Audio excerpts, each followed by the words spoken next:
Clarity 2026, released a little over a week ago.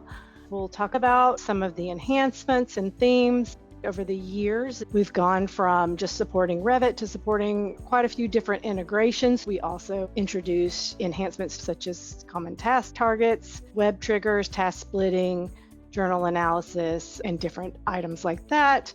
With this release, we support the newest Revit 2026 and go back 5 versions to 2022. We've added predefined reports and a data section, giving you a global view over all the projects that you manage.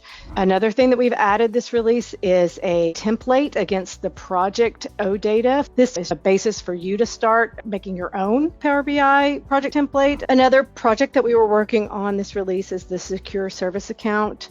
This is a new type of connection to Autodesk Platform Services and your BIM 360 account. We've adopted this new isolated add-in mode so we do not conflict with other add-ins. For other task enhancements, we have quite a few that will help you in the long run.